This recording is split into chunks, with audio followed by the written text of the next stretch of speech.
Hi everyone and welcome to The Feminine Truth. This is our first premiere. I have got the lovely Devin Sharpe with me today. We have pre-recorded this, however, we are on the chat at the moment with you as this is a premiere. So we're right here with you in the video and we'd love to hear your comments on this. So I would like to introduce my first ever guest on the Feminine Truth channel, and we have Devin Sharpe with us. Hi, Tallulah. It's a pleasure to be here. Hi, lovely to have you here. How are you today? I'm doing great. I'm great. I'm excited. This is my first time on somebody else's podcast, so as a guest. So I'm a little nervous, but I'm doing good. I'm nervous too, everyone. This is my first try at hosting, so I hope I get better with time. So, Awesome. Devin, some of the viewers will know that you are in a relationship with Donovan Sharpe, who is very well known in the space, RP space, manosphere space. Perhaps you can introduce a bit about yourself and your situation with Donovan at the moment, and then we'll get chatting. Okay, sure. I am 45. I can't believe I just said that. Donovan and I, we met at a pretty unique time in both of our lives where we were both kind of going through some major changes and things, and it just kind of like, they say timing is everything. So when I had actually reached out to him for some advice based on that stemmed from an article that he had written for Return of Kings that I happened to come across via Google search. And the article was hilarious. I'm not going to say what it was about because that's not the topic. But it was hilarious, but it was so true. And I was like, dude, this person really knows what they're talking about, and maybe they can help me answer a few questions. So I reached out to him on Twitter, and he had it set up so that like no one could like DM him. So I just tweeted at him like, too bad I can't DM you or something like that. And then the next morning he reached out to me. He's like, what do you want to know? And I was like, okay, cool. And that's how we started talking. And now 5 years, was it 6 years later since that conversation, we've been dating for 5 years. And yeah, here we are. And it's funny because this was also before, when we first met, this was before he had a podcast and things like that. And so like really like, where things are today, I've really gotten to see like the full evolution of just being like an author for Return of Kings to now like this well-known podcaster and putting on events for the men's community online. So it's been fun. I've learned so much. I am definitely I've metamorphosized from being a girl who didn't have her ears pierced and didn't ever get her nails done and just kind of, tomboyed my way through life to actually embracing my femininity and really learning how to, well, let me say, really learning how that the male and female dynamics in a relationship can work together to strengthen one another's bond. So I came from, previous to meeting Donovan, I had been in a very long-term marriage. I was married we were together almost 20 years, married about 18. And I had learned what didn't work.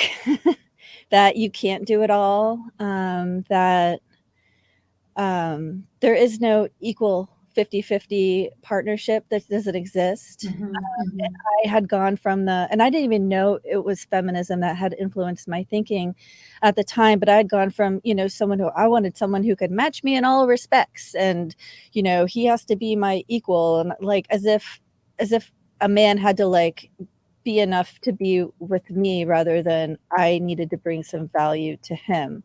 So it was very kind of like unbalanced relationship. So when things fell apart, it was pretty predictable. I mean, we knew things were falling apart for 5-6 years at that point. So, it wasn't a surprise, but when I came out of that and I'm like, okay, I did some like serious self-reflection, and I'm like, I don't ever want to go through what I just went through again. Like divorce, no, no, thank you. Like it's a lot harder to get unmarried than it is to get married, put it that way. And I just didn't want to make the same mistakes twice. And I'd always been the type of person who likes to learn from other people's mistakes. And so, you know, like I saw my sister go through some stuff and I'm like, nope. And I like took the other path. And, you know, so I was like, okay, what can I learn from this that I can actually, you know, be a better person for going through this awful mess that had happened. So meeting Donovan was a life-changing event for me, I would definitely say. And, you know, over the years, he's steadily improved my life. Not just in like fiscal ways, but in ways that I've never been more like honest with myself about who I am, what I've done, you know, things in the past, things in the present, things in the future. I feel as if I bring more to the table now than I ever have in my life. And it just so happens that I have a skill set that complements the work that he does, being a web developer, internet marketing expert, social media, internet advertising. I'm certified in Google everything. And so, Wow. yeah. So, you know, I happen to have a skill set that helps his business. So now we work together full time, and I work for him. And so it's actually like a dream come true, to be honest. I don't have to clock into a 9 to 5 every day. And I still have like, I can see that there's a balance in a relationship that I've just never experienced before. So. Really, really good to hear. And you said a few things there, Devin, which just really piqued my interest. As you said, it was a life-changing event for you, meeting Donovan and starting this relationship. Yeah. And from everything that you were sharing with me about, you know, how I just think it's incredible that you're a woman that has, you know, you saw that article, and what I'm sensing is there is a bit of a piqued interest in this man, maybe subconsciously, even before. Oh yeah, I read his bio and I died laughing. His bio was like, Donovan Sharpe is a man who likes to keep his women on their toes, knees, and what was it? Yeah, Donovan Sharpe is a sexist son of a bitch. Sexist son of a bitch who keeps women on their toes, their backs, their backs, and their knees. Yeah, I was like, oh, you got to be kidding me! I thought it was hilarious. Yeah. because like I don't, you know, like you don't take that stuff literally. You're like, okay, this is what this character is. All right, now let's. And then I found out that nope, he's exactly just like that. It's not a character, it's who he is. Yeah, everyone, if you can hear in the background, we have Donovan helping us here with all of the tech setup, so we're really lucky. So there's kind of three of us here, but there he is.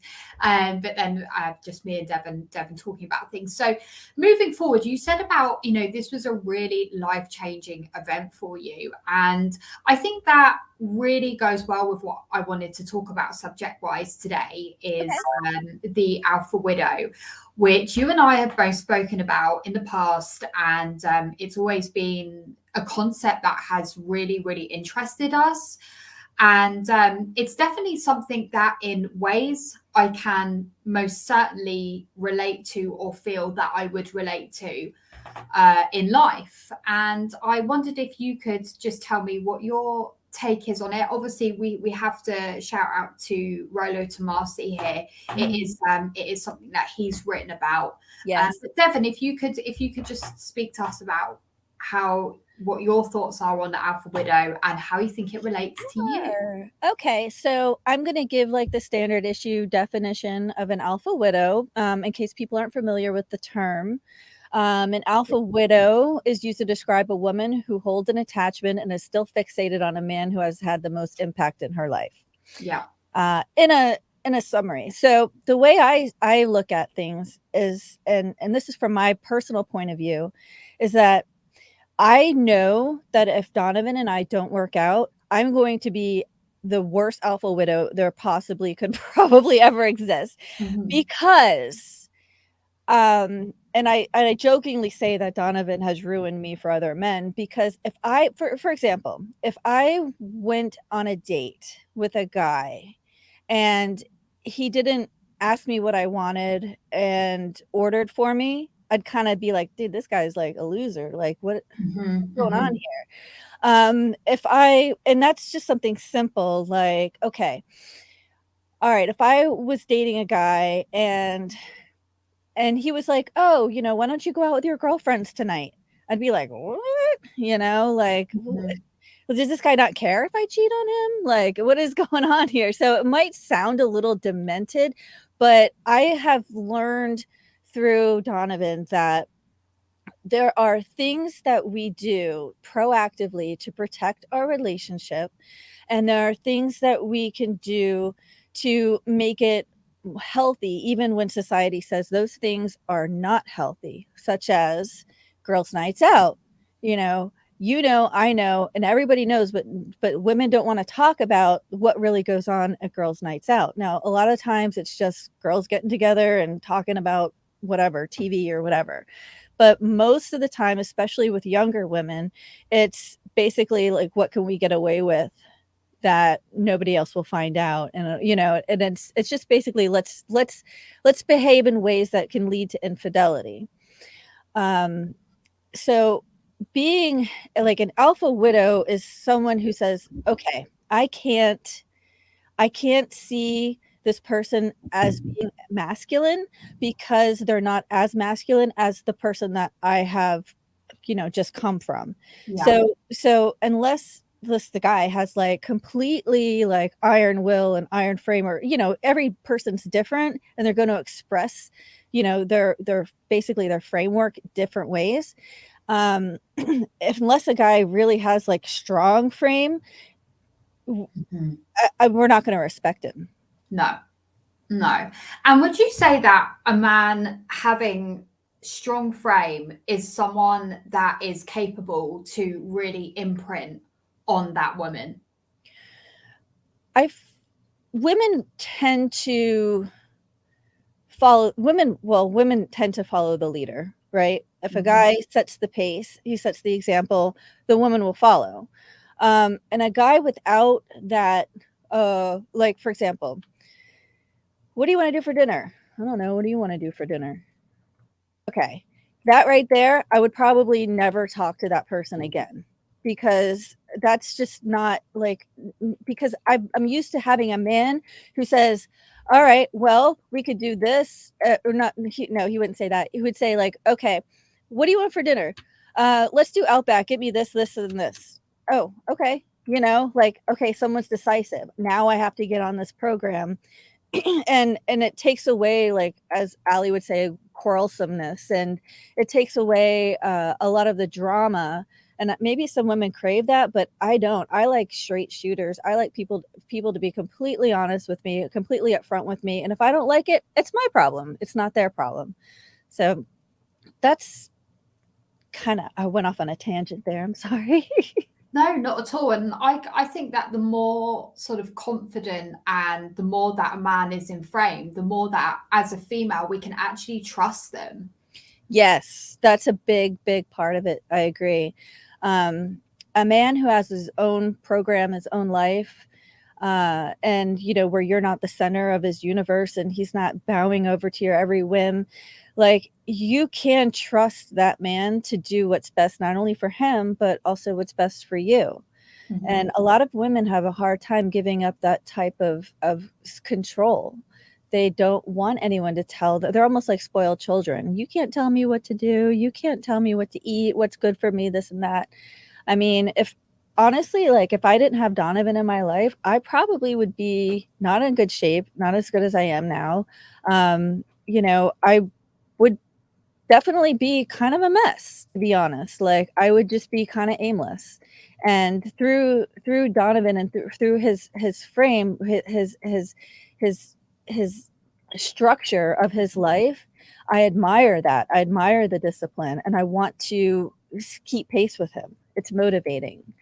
And if you're with someone who doesn't set a pace, who is just kind of stuck in the mud, not doing anything with their lives, don't have any goals, you're gonna want to wander away.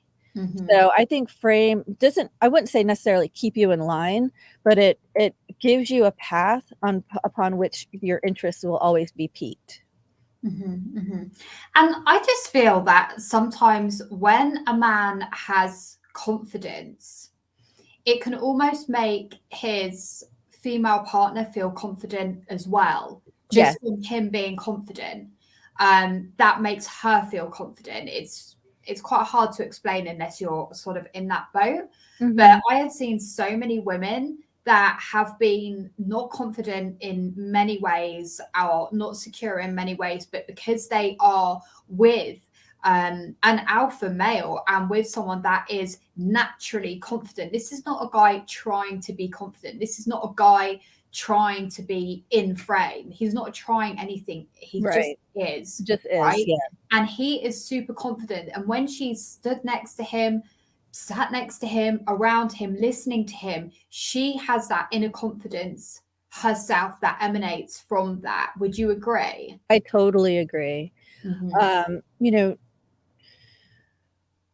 A wishy-washy man is just a recipe for disaster, because if he is not either set in his ways or set in his mindset, and I think it's more mindset than anything, because you can change the way you do stuff all the time, but it's harder to change the way you think, and your brain. So I don't want to be the decision maker all the time. Will he ask my opinion on things? Sure.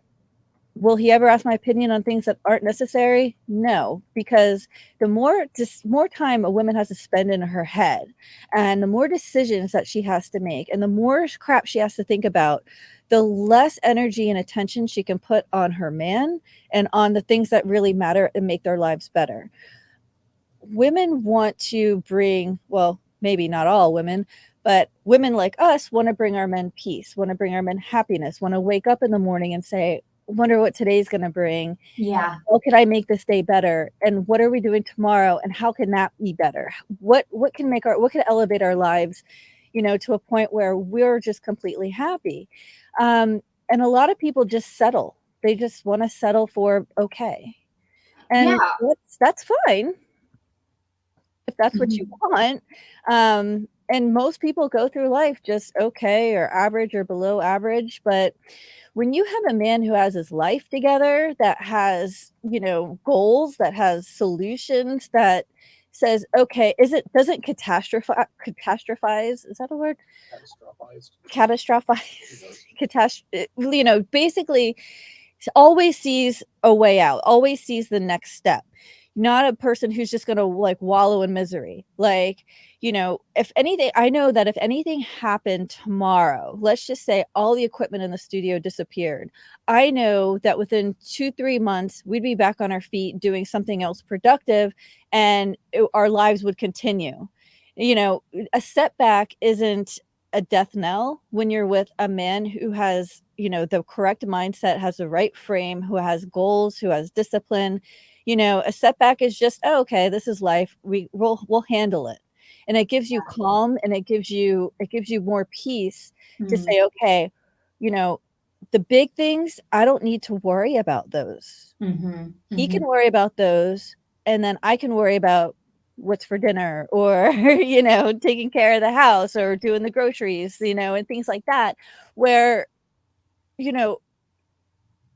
there is an exchange and a balance there, but it's not a power struggle. We're not both trying to do the same thing at the same time. We're both not, coming up with solutions for, a problem, but our solutions are two different things. It's really, really great to be on the same page with someone and to trust them. And I think that's the most important thing, is that I realized, up until I met Donovan, that I never really trusted men. And that just comes from a lifetime of being told men are inept, men are clowns, men aren't capable, and just the whole feminization of the males in our culture. It's just, I never really knew what trust meant.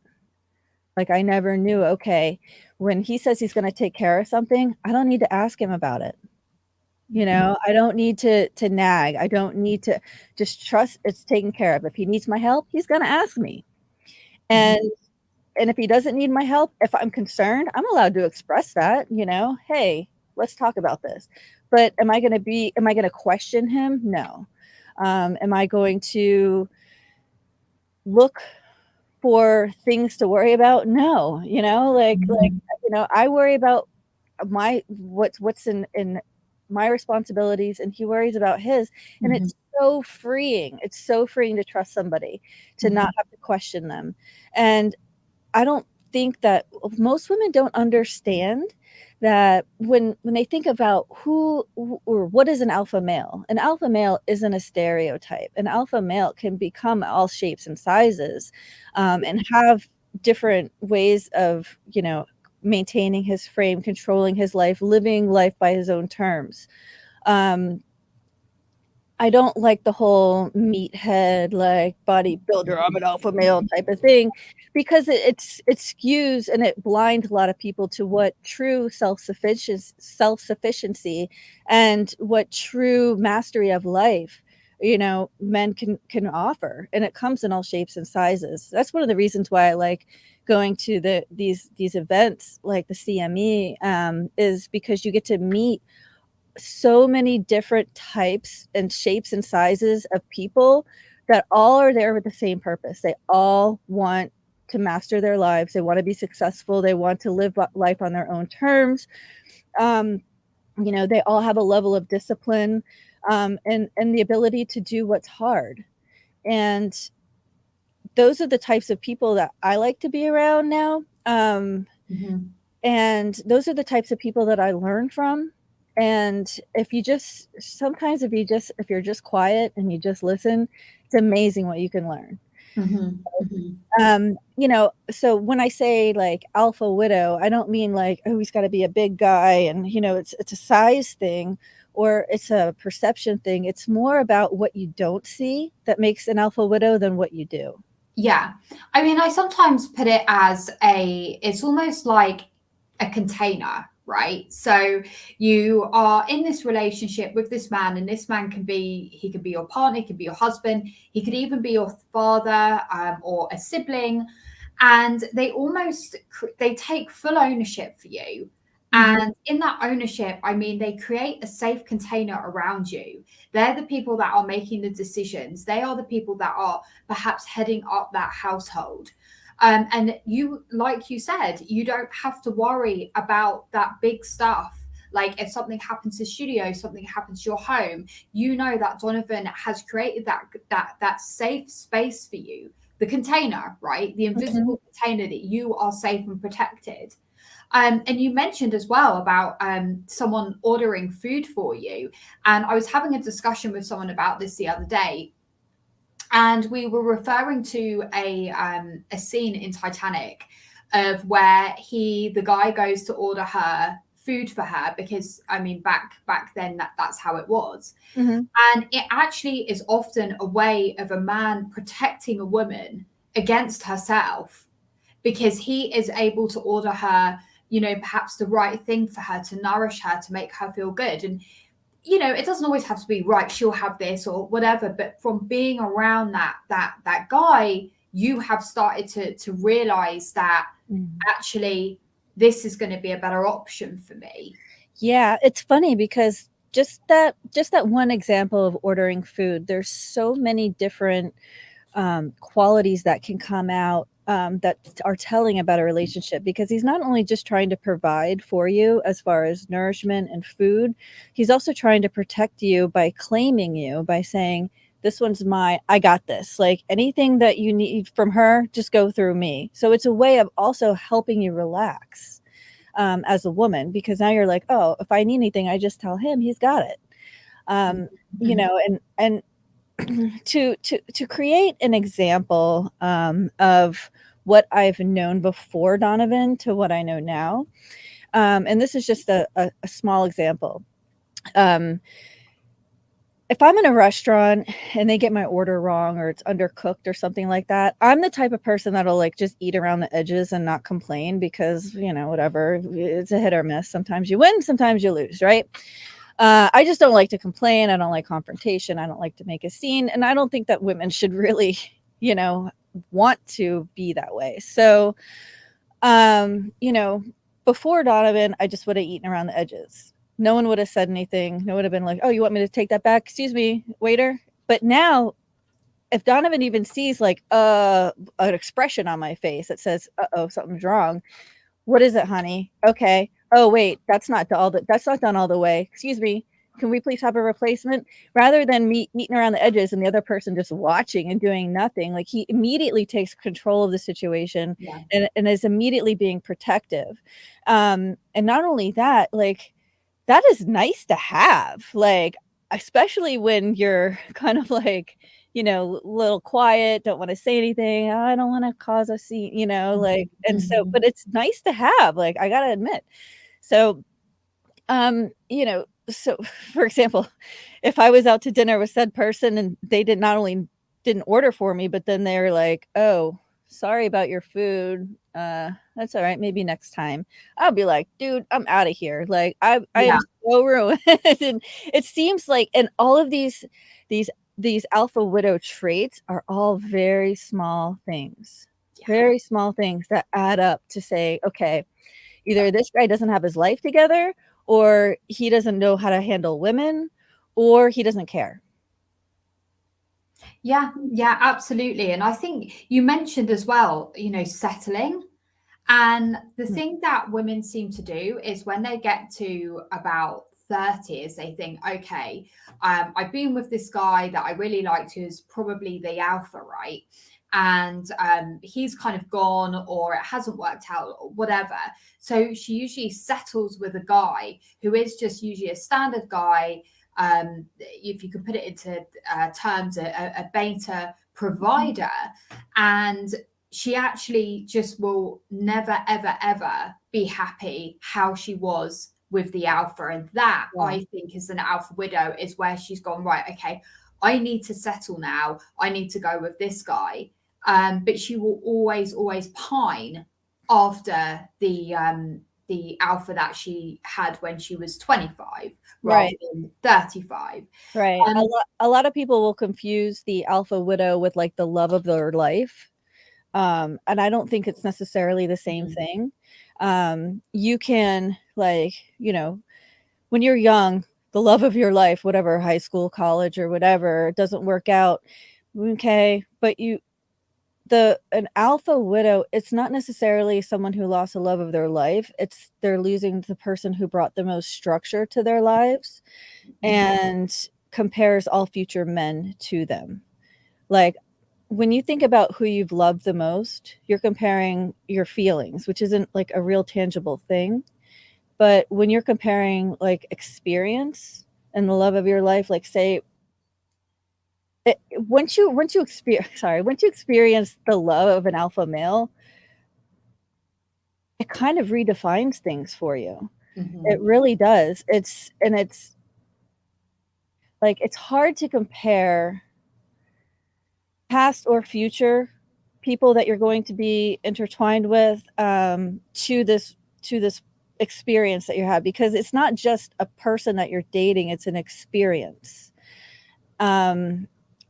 I personally feel that all women should strive to be alpha widows, because then you've really, really known what it's like to be taken care of and what it's like to like fully trust and know love.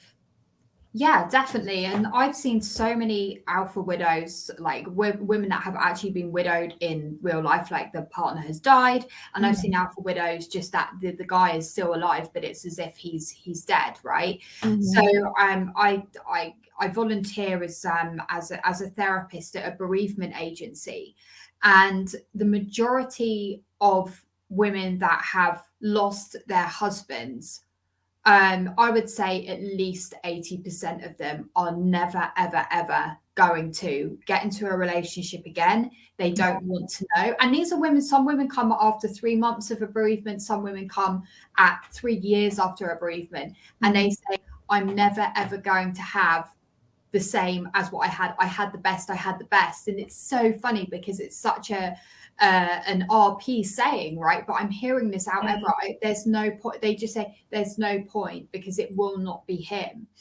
And then there's and then there's circumstances where obviously, you know, the alpha guy has gone, he's moved on, they're not together anymore in just relationships in general, and she kind of, women don't want to admit that, you know, they don't want to admit that they're an alpha widow, but they're still pining after him, they're still searching for him on the internet, they're still trying to find out everything about him. And you know, just from my personal experience here, I can say that I was alpha widowed, and this was not from my relationship, but this was actually from my father. I believe that was the first time. My mother was alpha widowed. My mother, you know, rest her soul, she has passed on as well. Hopefully she was with my dad, but she was not interested in a relationship with another man. And there was 10 years between the passing of my dad and the passing of my mum. She was not interested in meeting anyone. And for, I think, the whole family and for me especially, you know, my father was, you couldn't get more like alpha if you wanted to, you know, that protection, that container, the ownership of his family, and it imprints on you. It completely imprints on you. And yeah, it's interesting because Rollo Tomasi always brings up, you know, when women get married as well, is she taking his surname? Is she not taking his surname? And I think that is a really key indicator as to how she deeply, deeply feels about that man, and if he is the best that she feels she can do. What are your thoughts on that? That's really interesting, because if you think about it, you know, you take your father's name, and if your dad is a strong leader, is the leader of the family, you're going to want to emulate that, especially for anybody whose name you take in the future. So I personally, if a woman doesn't take a man's surname after they're married, I mean, I personally, I can't imagine that even working long term, because it's just so indicative of selfishness, of not wanting to give him a legacy, of not wanting to represent him. And you know, that's, to me, it's just selfish. It's just completely selfish. If you're going to get married and not take his name, why get married? I just don't understand it. Mm-hmm. We've got Donovan crawling behind us. I know. It's okay, babe. It's okay. I was trying to stay out of the camera. You look like Papa Smurf with that hat on. Yeah, I mean, so many people have said to me, you know, if you get married to your partner, will you take his surname, or are you going to keep your family name because of my father, right? So it would just be myself and my brother. But, you know, there's no doubt, even though that my dad was, you know, one of the most amazing men I've ever had in my life, I still would not keep my surname. Right. I would change it from Johnson to my partner's surname immediately. There's no questions asked. Like, when I see women that have married these guys and not taken their surname, I'm like, what was the point? What are you gaining from marrying this man? It's what I can't understand. Like, why? Like, half the excitement is to be part of him and his world, Right? More than anything, Mm-hmm. right? I have a question for you. Yeah. Do alpha widows make bad future girlfriends or wives?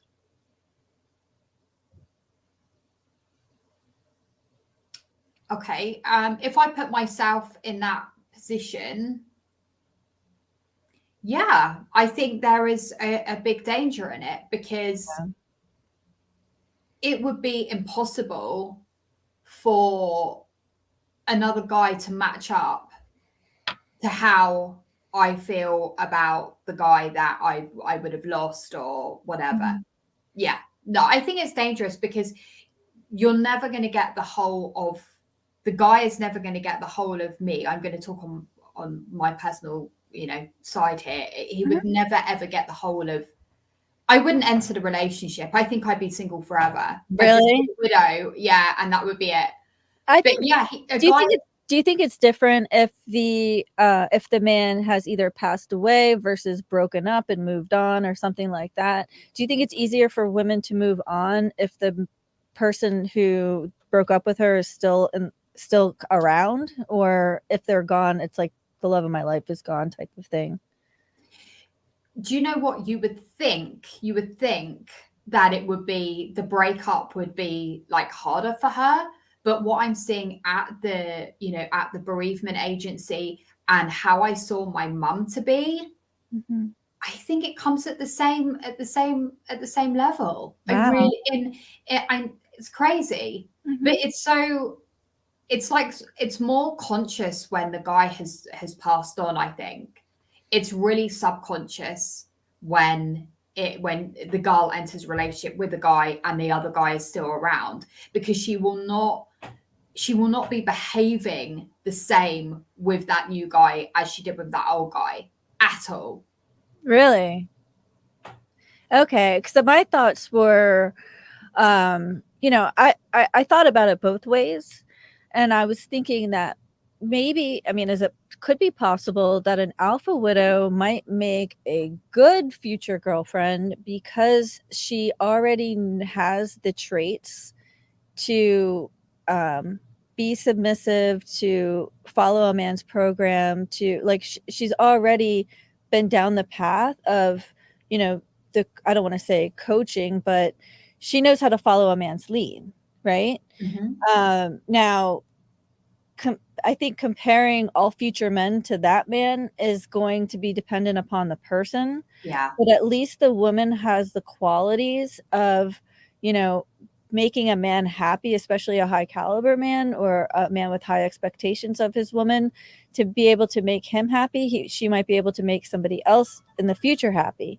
Now, it's a good deal for him some ways, and it's a good deal for her as needing a provider and things like that. But like you said, long term, is she going to constantly be comparing this man to that man?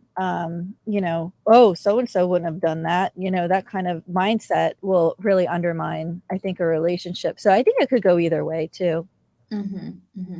I know for me, and that's really interesting what you said, and I think that's got a lot of merit to it, that, deep down, she will be submissive. She is capable of having that more kind of healthy 50-50 relationship. But it just depends, like, how the comparing. And for me personally, as a woman, I compare everything. I'm comparing myself to other women. I'm comparing my looks. I'm comparing this. As you know, that's a massive insecurity for me. But but no, the comparing, I would compare all the time. I would compare the new guy to the old guy, most definitely. Now, I wouldn't be able to probably control that. Yeah, I agree. Because it would just be subconsciously ingrained. Mm-hmm, mm-hmm. That's the hard part about getting on someone's program, is that it becomes your lifestyle. It becomes the way you live. And when that person's gone, if you're going to continue a lot of those habits and things that you've picked up, you're basically carrying him along with you. So anyone in the future is also going to say, okay, not only am I dating her, I'm dating everything that she did with him and everything that was a part of her life up until this point. Yes, I might make her a better person, but can I live with the fact that this guy's shadow is in my life? And I don't think that, a lot of alpha guys in the future would want to deal with a girl with the alpha in the past, unfortunately. So it is a double-edged sword. I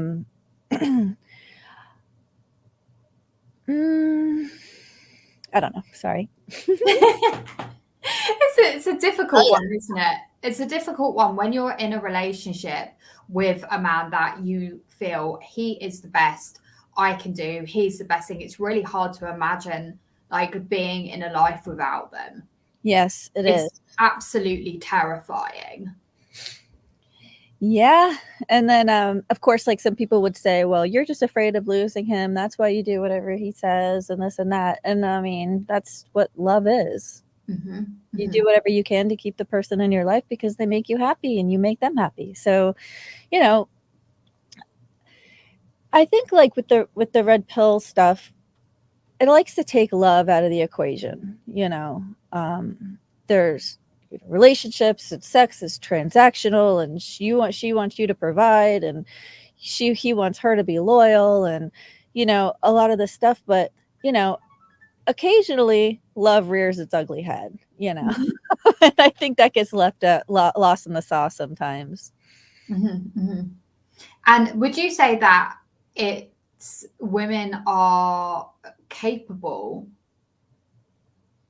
Do you think women are capable of loving a man that has no direction in life, no frame, none of his own decision making? Would you say that women are actually capable of like true, deep love? Okay. In my experience, a woman cannot love a man she doesn't trust and respect. She can think she loves him, but she can't truly love him unless she can trust and respect him. Now, trust and respect look different to different people, but like I spoke about earlier in this conversation, you really need to learn to let go and really trust. When you can trust, you can relax. When you can relax, you can not question, which demonstrates respect. And when you respect someone, you have to love them because how do I put this?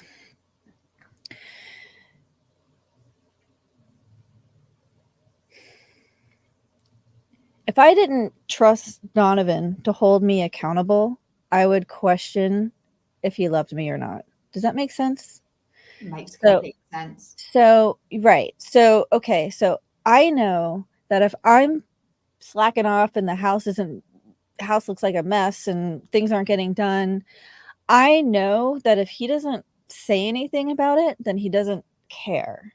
Yeah. And if he doesn't care, then he doesn't really love me. So, he used to say to me that if he's yelling, it means that he still cares, right?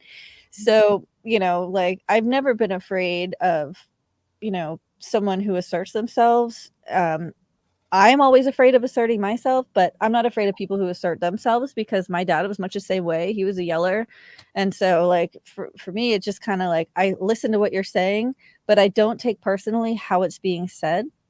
And I think that's another reason why like him and I get along so well is that like I'm not saying like I'm a punching bag or anything like that, like verbally, but what I am saying is that when you stop and you listen to the message and what's being said and why it's being said and you actually care, then you do enough to instead of fighting that, you just say, okay, I hear you. I understand. This is going to change. This is going to do this. And being willing to compromise and be flexible because there's nothing for me, like there's nothing worse than like a woman who's completely set in her ways and thinks she's got it all together and won't compromise.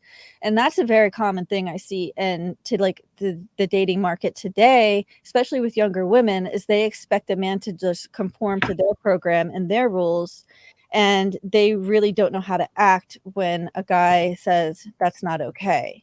Mm-hmm. And it's funny because you know, I think for us, I don't know if it's because of our age, but we love a man who's in control and has a plan and, you know, was a forward moving energy, you know, and a lot of the younger people are kind of afraid of that because they're afraid they're going to lose their freedom and their things and their freedom of choice and their whatever. But they just haven't learned how to trust yet. That's what I've been figuring out is that there is a lot of there's a huge lack of examples of what like trust and respect and love looks like today.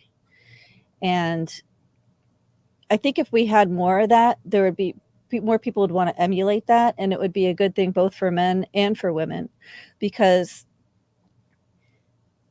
men don't have an example to follow on how to be a strong leader, a patriarch of his home, and women don't have those examples to not necessarily follow, but to find in a loving relationship, because they don't know what it looks like, or if they do see it, they call it controlling, and if it is labeled controlling, then it's automatically toxic. And so now we've just completely destroyed a dynamic between men and women, where now women have to be the leader and they have to be the decision maker, and it's got to be their way or the highway. And the only thing that women really know, I would say, and they do it with the best intentions, but women will drive straight off a cliff and not even know that the ground is gone beneath them. Like, I'm right, until they completely, like, the bottom falls out and it's a mess. See, the way that men think is a little different, where men have layers of safety nets that they try to put in place. And sometimes that safety net is just his gusto. It's just his ability to think on his feet and, go with the flow and control. And you can't control every situation in life, but you can control how you respond to it. I'm not sure what I'm saying, but I knew I had a point somewhere in there. Sorry. No, that's fine. That's fine. And you've mentioned kind of that protection again there. And I think that for any woman without a man being with a guy who has direction, who's making the decisions, who is a protector, that's scary as hell. Yeah. If you are with a guy that isn't those things, or if you're out there on your own doing those things, that to me frightens the hell out of me. Like, I couldn't do it. It would be scary as hell. Yeah. And unfortunately, if women appreciated those things when they were younger, it would help them find more of an ideal father for their children as well, because women are trained out of looking for those things because they're labeled toxic, controlling. But a man who's got his life together, who not only can lead a woman, but you got to be able to lead your woman if you're going to lead a family, if you're going to lead children and things like that. And it's just so funny how backwards everyone is, where when you're young you should be looking for that leader, but you're not. And then as you get older, when you should already have kids, now you're looking for the leader, but he's already got his life together and he married that 20-year-old, that like, so it seems a little unfair how feminism has really affected today's dating culture, and just basically life trajectory. Like, it's so backwards everything is now. So I know if I was alpha widowed young, would I be in this situation that I am now? No, I think I had to really learn what didn't work before I could fully appreciate what does. Okay, well, it's been great to have you today. Could you tell everyone where they can find you and any closing thoughts? Sure. I am not on social media, but if you want to tune in, I am on TSR Live, the Sharpe Reality Live, with Donovan Sharpe on his channel on YouTube. So just Donovan Sharpe, SHARPE, anywhere you go, YouTube, Facebook, Instagram, all that stuff. But I really appreciate you having me on. This was really fun, and I feel like we could talk for hours about this stuff.